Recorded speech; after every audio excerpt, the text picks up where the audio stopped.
بسم الله الرحمن الرحيم الحمد لله والصلاة والسلام على رسول الله السلام عليكم ورحمة الله وبركاته.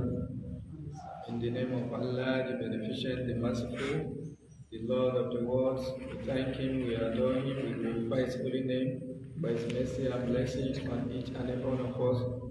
We seek for His mercy and blessing on the rare and noble soul of Prophet Muhammad sallallahu alaihi wasallam.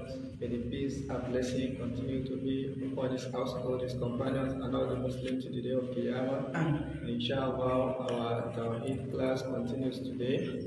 Last week, we were able to conclude the Iman bil Yawm al-Akhir, and the last part of Aqadul Iman or Usul al-Iman is Al-Imanu bil Qadar, to have faith. Those are five levels of pillars of Iman, but he or she failed in Qadar. So it's as if he has failed in all the previous five. What I'm saying in essence is that if your Iman billahi wal malaika wal kitab wal nabiyyin wal yawm al akhir, if it is complete and correct and it is intact and perfect, but you have problem with Iman bil Qadar, it's as if your Iman with those five previous ones are also invalid. And that is one of the aspect of Iman or Arkanul Iman as far as other aspects is concerned. And that is as far as Muslims is concerned, or those who have faith in Iman as far as they are concerned. So it is the area where majority of people get lost or get deviated or become defiant as far as Islam or creed of Islam is concerned. So even among those who believe or who intend to take the middle path, who intend to practice the wasatiyah, which is the standard in Islam, even among them we still have some people who fail in the issue of Qadar. And apart from this, it is the same aspect of the Iman that many sects emanate. We have about 6 or 5 different sects that one of the areas where they fail is the issue of what? Al-Iman bil Qadar.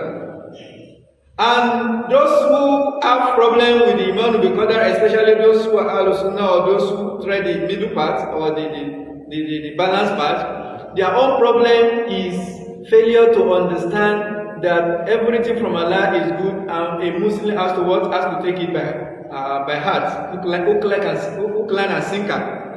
One of the hadiths of Prophet Muhammad sallallahu, he said, "Ajaban li amr mu'min, inna amrahu kullahu khair, wa laysa dhalika li ahadin illa lil mu'min." He said, amazing is the life of a mu'min, and this has to do with the area of Qadar. He said, in asabatu sharruhu sarruhu shakara wa kana khairan lahu.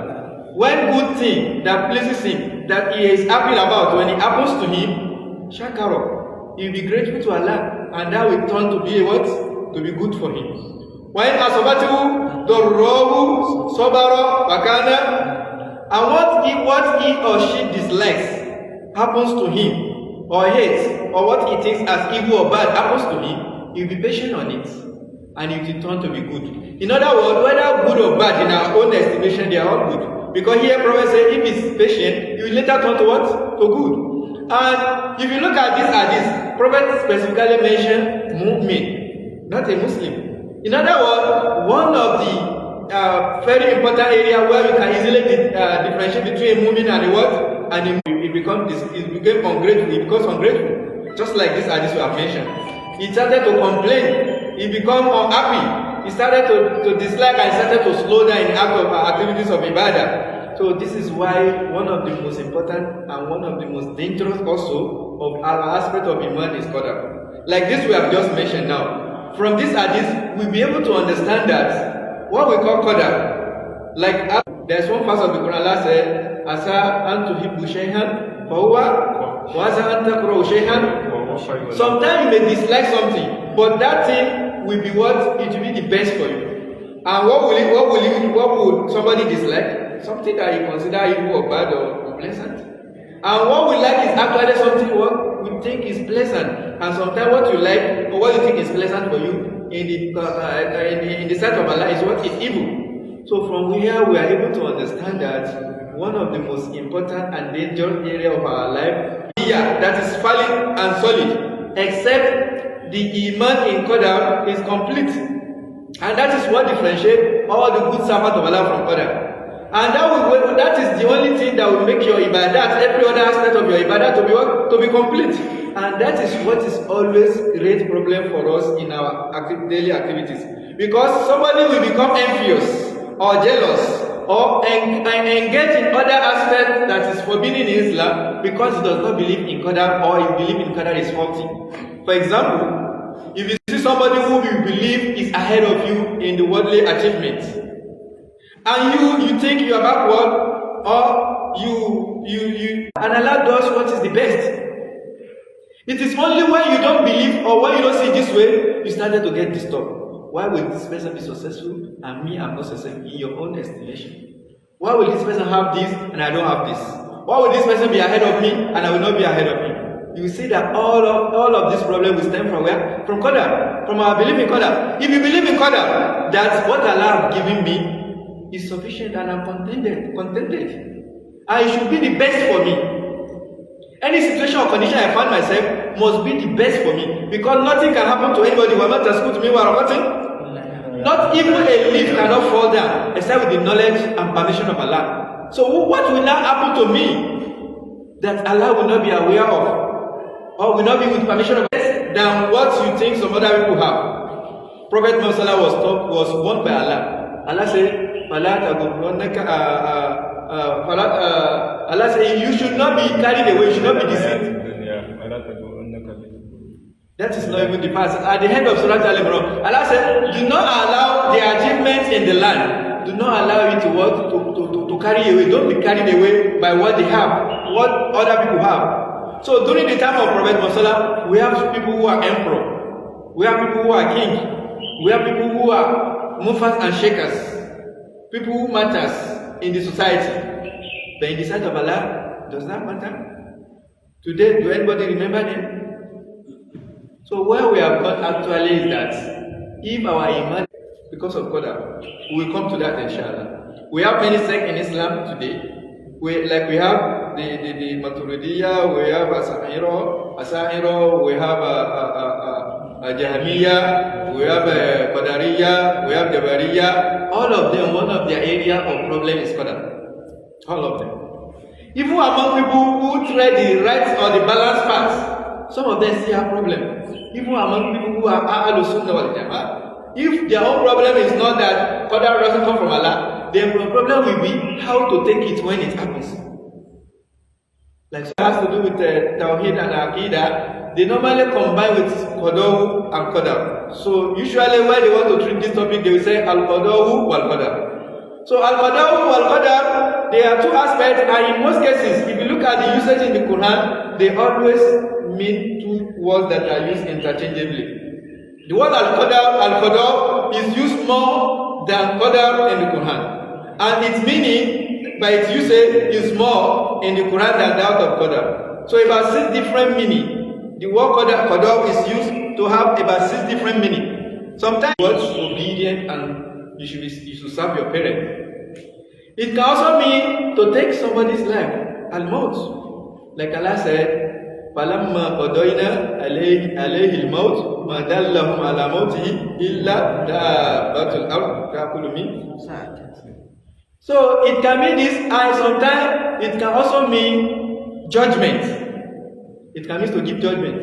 Like the Sahara of Iran, when it threatened them, they mentioned to him, they said, Fakudima anta.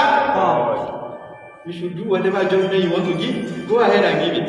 So in other words, the word Qadar, literally by the usage in the Quran, it has a lot of meaning. But when it comes to the usage in terms of Qadar and Qadar, the meaning is actually at-tanvidul amr. Okay, something is going to happen to you. When and how it's going to happen to you is all part of the Qadar. Which means the quantity, the amount, the manner, how and where is all part of the Qadar. And Qadar literally, it can also mean different things, like Allah uses in the Quran. Sometimes it can mean tadheed, or it can mean dik. Like Allah said, وَأَمَّا الْإِنسَانُ إِذَا مَا ابْتَلَاهُ رَبُّهُ فَقَدَرَ عَلَيْهِ رِزْقَهُ فَقَدَرَ عَلَيْهِ رِزْقَهُ فَيَقُولُ رَبِّي أَهَانَ. So when his law make his life to be straightened, that is a source of sustenance, it becomes straightened, they say, this Al-Qadar we are talking about, it has 4 levels. It has 4 levels. The first level is Al-Ilm, and the second level is Al-Kitaba, and the third level is Al-Mashiha, and the fourth level is Al-Qadar or Al-Qadar. So the first level is the ilm, the knowledge of Allah subhanahu wa ta'ala. The knowledge of Allah is Azaliyu Abadi. The knowledge of Allah is there is no that is going to happen. Whatever is going to happen to you, no matter the way you see it, even if it is done by somebody, it is not that person. It has been written down. Allah said, Ma asaba min musibatin fil ardi wala fi anfusikum illa fi kitabin min qablin. No musiba, no calamity in your country, in your nation. Wala fi anfusikum. Even to you yourself as a human being, your personal problem. Allah said, illa fi kitabin, except that it has already been documented in the Lahul Mahfuz. Even before it happened, Allah said it has been written down. So now we are crying, we are shouting today. Who knows what is going to happen tomorrow? So we have nothing except to what? To accept and believe in it, and to surrender to it, and that is where we find peace. Wallahi, you cannot fight your Qadar. You cannot do anything different from what Allah has preordained for you. You can't do it. You will only kill yourself as pleasure. And like I've said, the second level of Qadar is what? Al-Kitaba, is to write down. What are they going to write down? Allah, because of His knowledge, He knows what is going to happen. And from here, some people make mistake. You know, we talk about what? Jabariya. So, they make mistake in this area. Their own mistake is that they said, human being doesn't have choice. What we are going to do is Allah that created it. In other words, we are just everything, we are the one making choice. So we determine our fate by ourselves. That they also fail in that area. And there are some that said, like the Maturidiyya and the Jamiyya, they said, we are also being forced by Allah. There are some that said, we created our own choice. They said, Allah put in us a force or a power that we can create our own choice by ourselves. In other words, you are the creator of your choice. But attributing creation to any human being is actually a misguided thought. It's a misguidance. Nobody can create. You can only make choice.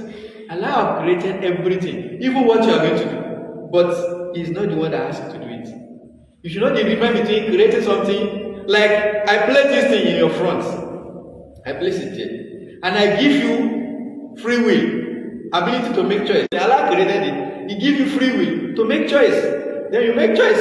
So the choice is yours. And that is why He's going to punish you. For the Mu'tazila, they say one of their principles is what? Al-Adl, justice. They say Allah is just. Since He is just, He cannot actually punish us for what He asks us to do or what He has destined for us. Since He's the one that destined everything. So for us to also attribute what we did to Him, it means we are saying it's unjust. In other words, we are the one doing it. We have free will. So Allah doesn't have anything to say about it. But this also contradicts the basic principle of Islam, even the Quran. Allah says, وَمَا تَشَاءُونَ إِلَّا يَشَاءَ اللَّهُ. Before that, I said, لِمَنْ شَاءَ مِنْكُمْ أَنْ يَسْتَقِيمُ. Liman Shah actually have ability, and he has Mashiach of creating it in another way. What we are saying is that Allah created angels. They don't have choice. Angels do not have choice. They don't know how to do evil things.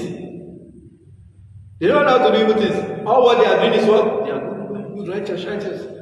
Because that is the way they are created. But for we are given ability to do evil and good.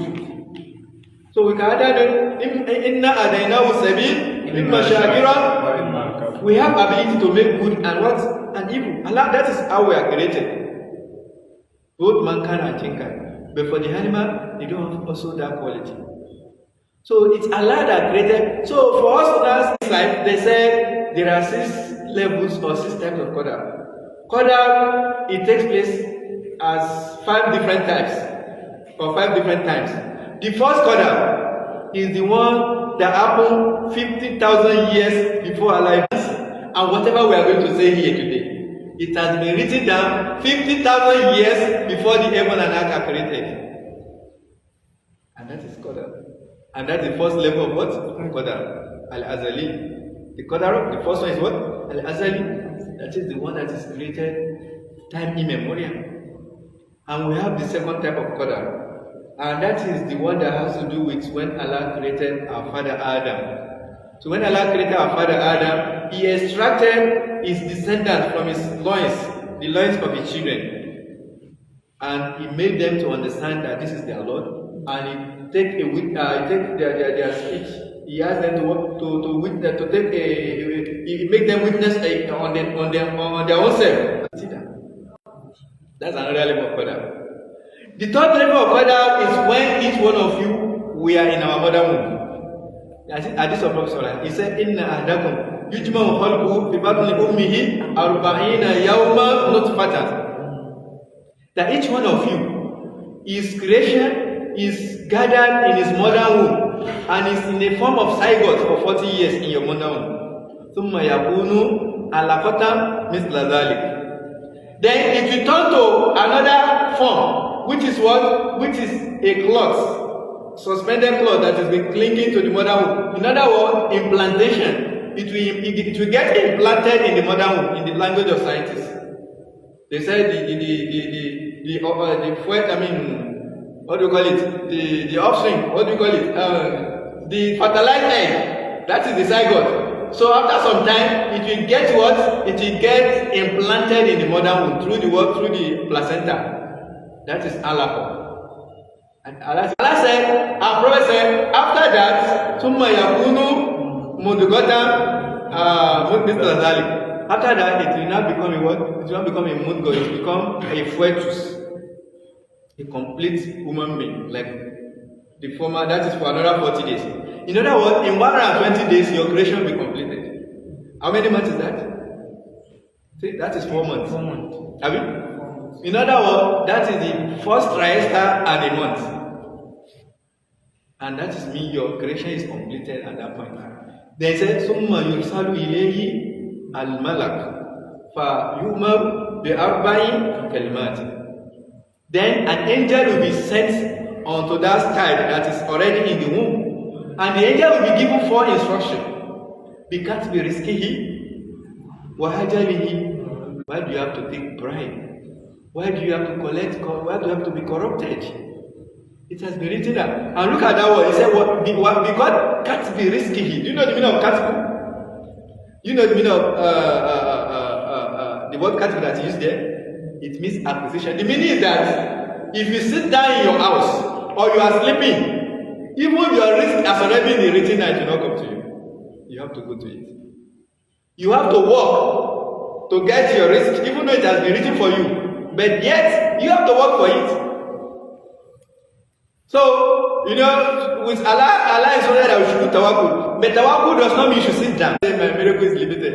Allah said, this is my law, Allah's law. If nobody acts in that way, if Allah still wants to do it, Allah can do it, isn't it? Allah provided for Maryam the food of Jannah. Like when we are talking about Jannah, food of Jannah, they don't have season. It is in this world we have wet season and what?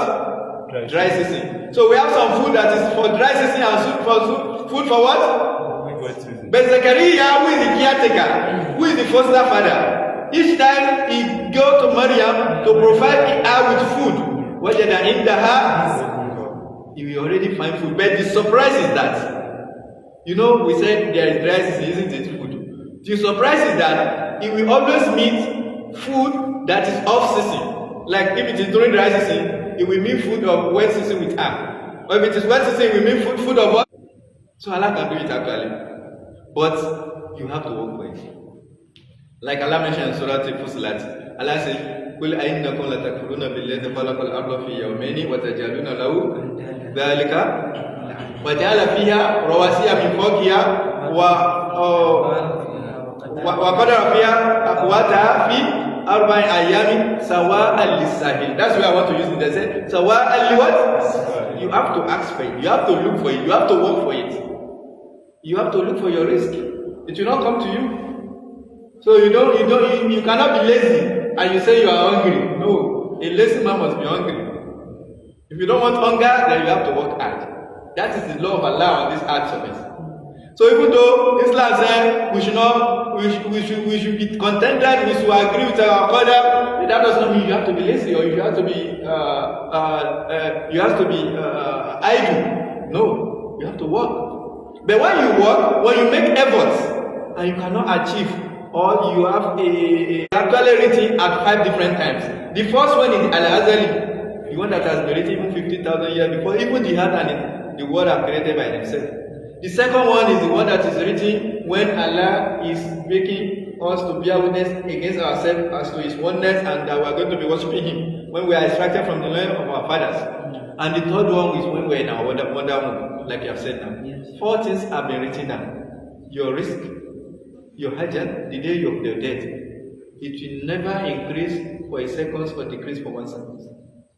And the third one is even your actions, your deed. And that is one of the areas where we say those sects did defeat you. So even our deeds are created by Allah. It has been written down.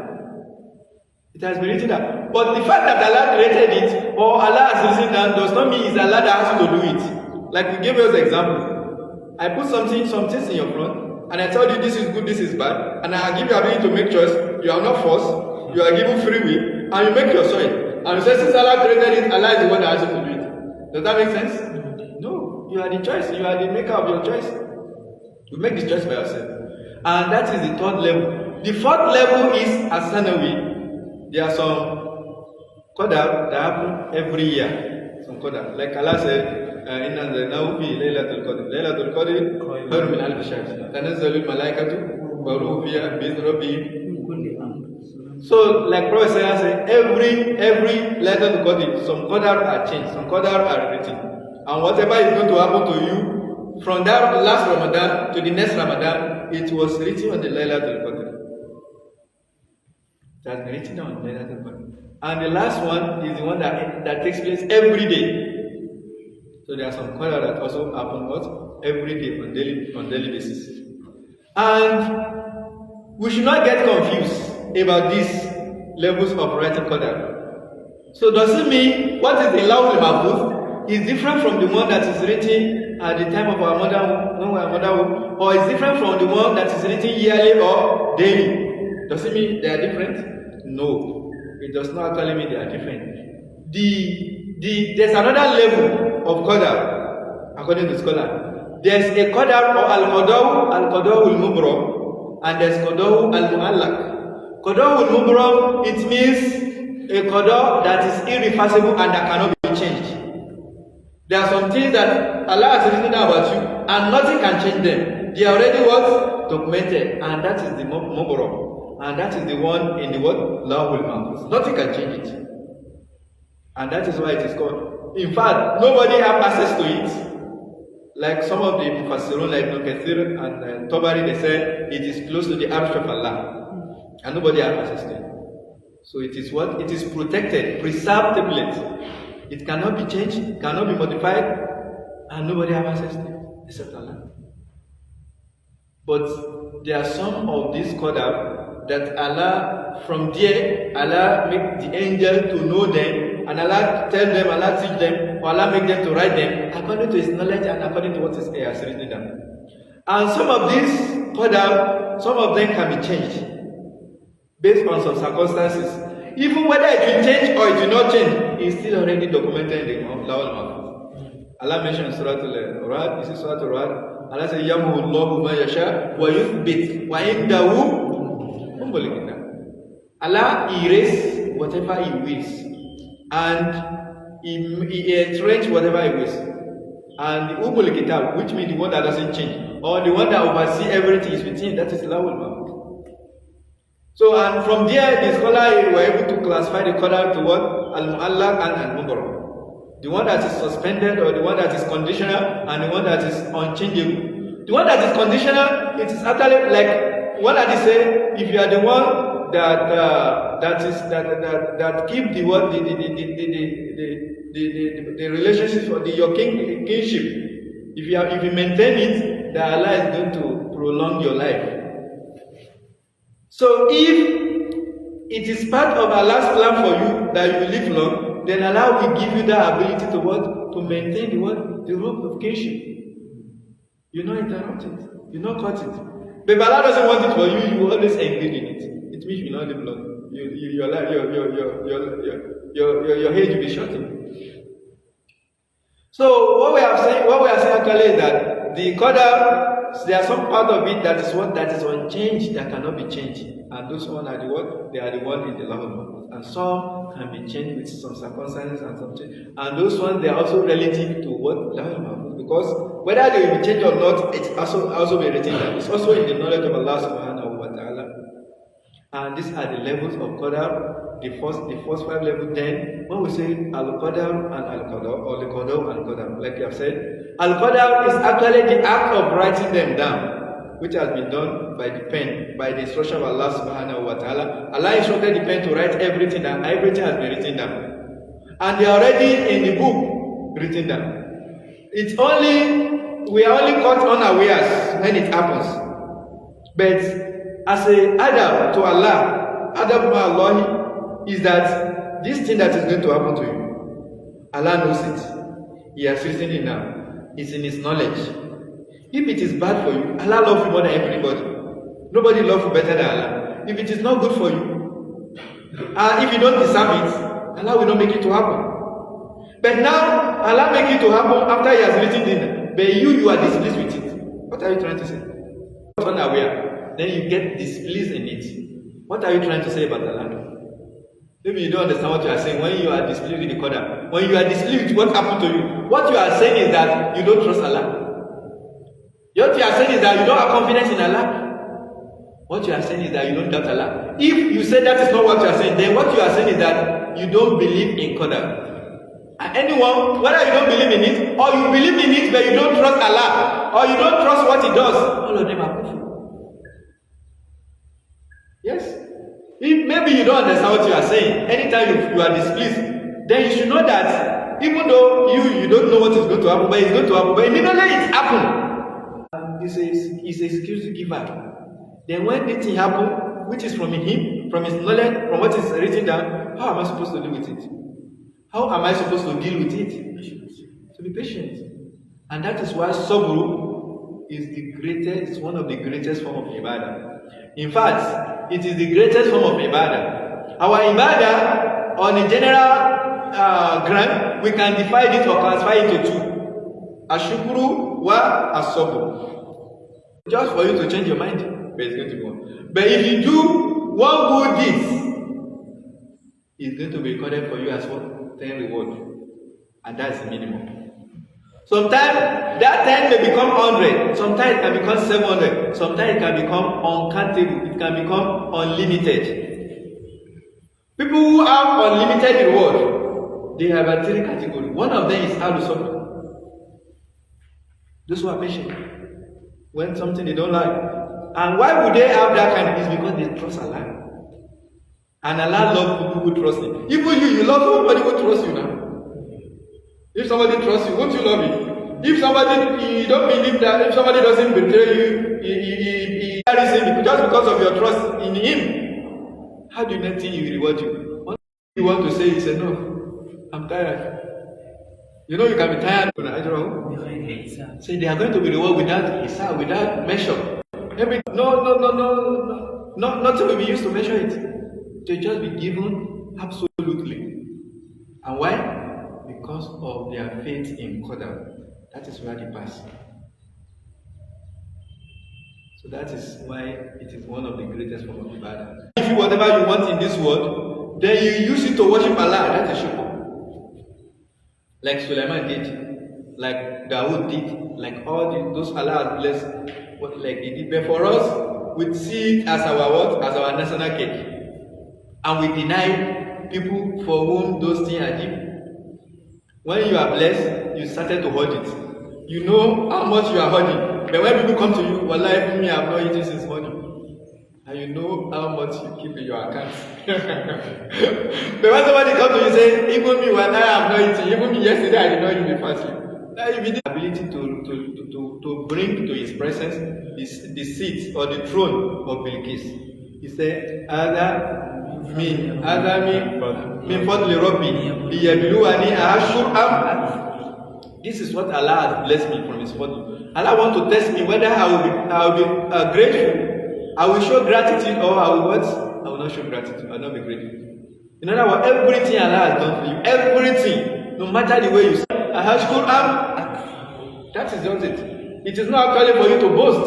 It's not actually for you to oppress. It's not for you to impress. Today, we use whatever Allah has given you to oppress. If you go to social media today, you see, we are the one, we are in the front, we are in this, we are that, we are ahead, we are... What? Allah wants you to use it to what? To worship Him. To be grateful unto Him. So that when you have shukr for what Allah has done for you, then that thing will turn to good. Even though it was good for you before, but for you to have done shukr also, the goodness will increase. But if you are denied and you are suffering, for us in this way, for us alone, you are supposed to also understand that somebody who is denied and somebody who is given, and somebody is patient, the other one do shukr of done. الناس حب الشهوات من النساء والبنين والقناطير المقنطرة من الذهب والفضة والخيل المسومة والأرض والأنعام. So all these things have been made to be appealing. We love it. We love to have money, wealth, children, wife, women. All of this, women being created to have them, to love them.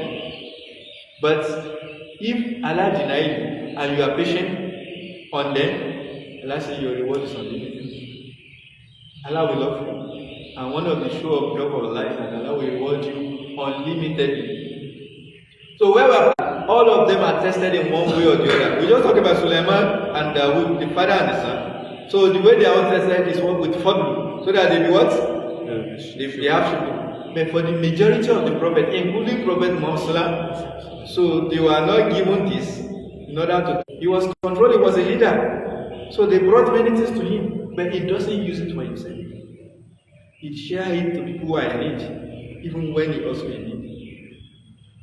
And this is how a good leader is. If our own leaders today, they siphon our wealth that is meant for us to be distributed to everybody, and they keep it for themselves. And they use it to oppress us. Can you imagine the level of corruption?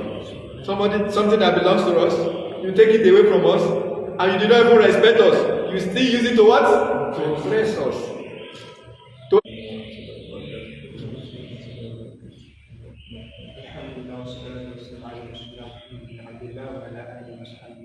ومن تبعهم بإحسان إلى يوم لا ينفع مال ولا بنون إلا من أتى الله بقلب. أما بعد.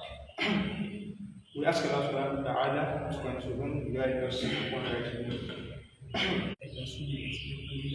You explain only to Al-Ilm and Kitabu.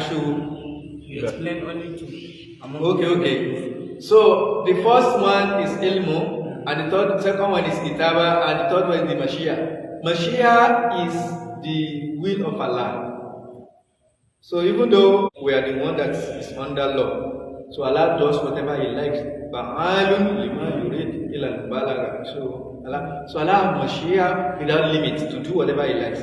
If He decides that, okay, I have said I'm going to do this, but I don't want to do it again, He has that right. But Allah will not do it. Do you know why Allah will not do it? The only person that will change his decision is the person that does not know what will make him. Like, I have said you should do this or something should be done that way. Then something now happened. This is the Mashiach of Allah. And this Mashiach also, they are of two types. We have the Mashiach al-Shari'iyya wal-Kawniyya. The Mashiach of Kawniyya is the one that has to do with the way our universe or our cosmos is. So the way every prophet, they have different Sharia. The only thing that is common to all of them is Tawhid. But when it comes to Sharia, like Allah mentioned Surah Al-Ma'idah, Allah says, لِكُلِّمْ جَعَلْنَا مِنْكُمْ شِرْعَةً وَمِنْهَاجًا. So we are giving them their minhaj, their Sharia differently. That is part of the Mashiach of Allah subhanahu wa ta'ala. And the last one is what is the Qadar. So the Qadar is actually executing what has been written down or what has been preordained. The reaction will be different from somebody who doesn't know. You understand? And that is part of the trial, that is part of the trace. That when something happens to you of a sudden and you react, and that is actually the explanation of the Allah.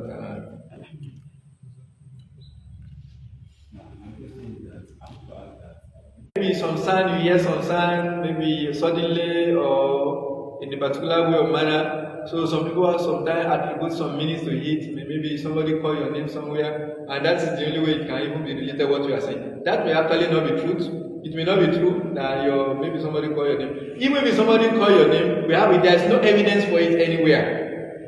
So there are different ways in which they happen. There are some of the sickness, some of the illness we experience today. Some of them are purely from the jinn. There's no guessing about that. There are sometimes you are sick, you go to hospital, they will check, they say they didn't see anything, and you know that something is inside you.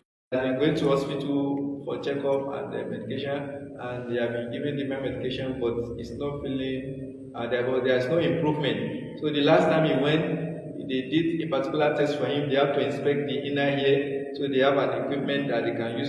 Their complexity. So who can understand it except Allah himself? So that is why on the day of Qiyamah, when somebody has worshipped Allah for 500 years, and he wants to be rewarded by Allah for his worship. At this juncture, we will call it a day and continue to know, inshallah, by 4:30 to 6 o'clock p.m. Inshallah, the class continues. Now, another thing I remember about the question is, even though it's not part of the question, but I think it can be beneficial, is that olive oil can be very useful when it comes to a hair problem. One can get, it has to be virgin olive oil that is not contaminated. One can just be putting it, or one can get a cotton and soak it and put it there so that it will not be